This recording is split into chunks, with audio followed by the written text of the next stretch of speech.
बिस्मिल्लाहिर्रहमानिर्रहीम। अस्सलाम वालेकुम व्यूअर्स। खलीफा हारून और रशीद ने अपने खानसामा से पूछा कि आज के खाने में ऊँट के गोश्त का सालन है। उसने कहा जी मौजूद है, शोरबे वाला भी है और रोस्ट किया हुआ भी है। खलीफा ने कहा कि खाने के वक्त वो भी पेश कर देना। जब उसने आपके सामने खाना रखा तो आपने अपने मुंह में डालने के लिए गोश्त का लुकमा उठाया तो जाफ़र बरमकी मुस्कराया। हारून ने लुकमा रख दिया और जाफ़र से मुस्कुराने की वजह पूछी तो उसने कहा अमीरुल मोमिनीन, मुझे एक बात याद आ गई जो मेरे और मेरी बांदी के दरमियान हुई थी। इसका आपकी ज़ात से कोई तल्लुक़ नहीं। खलीफा ने कहा कि तुझे कसम है उस हक़ की जो मेरा तेरे ऊपर है, मुझे बता वो क्या बात थी। जाफ़र बरमकी ने कहा कि अमीरुल मोमिनीन, पहले ये लुकमा तो तनावल फरमा लें, फिर आपको बता दूंगा।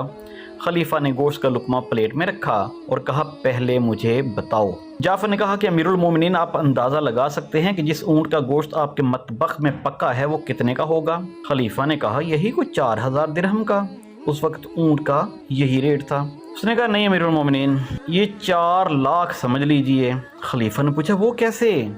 तो उसने कहा कि आपने तवील अरसा कबल ऊँट के गोश्त की फरमाइश की थी जो उस दिन ऊँट ज़बा ना होने की वजह से पूरी ना हो सकी थी, तो आपने फरमाया था कि आज के बाद मतबख में ऊँट का गोश्त ज़रूर पकना चाहिए। तो उस दिन से हम आपके लिए बाज़ार से गोश्त नहीं ख़रीदते थे, बल्कि ऊँट ख़रीद कर ख़ुद ज़बा करवाते और अपनी निगरानी में पकवाते थे। और उस दिन से लेकर आज के दिन तक 4 लाख दरहम के ऊँट ज़बा हो चुके हैं, तकरीबन 100 ऊँट। लेकिन आपने उस दिन के बाद आज ही ऊँट का गोश्त तलब किया है जो आपके सामने पड़ा है। तो मैं इसलिए मुस्कुरा पड़ा कि ये लुकमा जो अमीरुल मोमिनीन ने खाने के लिए मुंह में डाला था या डालने लगे थे वो अमीरुल मोमिनीन को 4 लाख दरहम में मिला है। ये सुनकर तो व्यूअर्स खलीफा हारून रशीद रोने शुरू हो गए, दस्तरखान उठाने का हुक्म दिया और अपने आप को कोसने लगे और अज़ान ज़ोहर तक रोते रहे। फिर बाहर निकल कर लोगों को नमाज़ पढ़ाई, फिर वापस आकर रोने लगे, हत्ता कि असर की अज़ान भी हो गई। इस दौरान खलीफा ने दरहम सदका करने का हुक्म दिया। चुनांचे हरमैन शरीफैन के फ़ुक़रा में 2 लाख दरहम और बगदाद के मशरक़ी हिस्से और मगरबी हिस्से के फ़ुक़रा में 2 लाख दरहम और कूफा और बसरा के फ़ुक़रा में 2-2 लाख दरहम सदका करने का हुक्म भी सादर कर दिया। फिर आपने असर की नमाज़ पढ़ाई और वापस आकर नमाज मगरिब तक बारगाह इलाही में अपनी कोताही पर आहुजारी करते रहे। जब आप नमाज मगरिब पढ़ा कर फारिग हुए तो काजी अबू यूसुफ भी आ गए और सारा दिन भूखा प्यासा और रो धोकर गुजारने की वजह पूछी।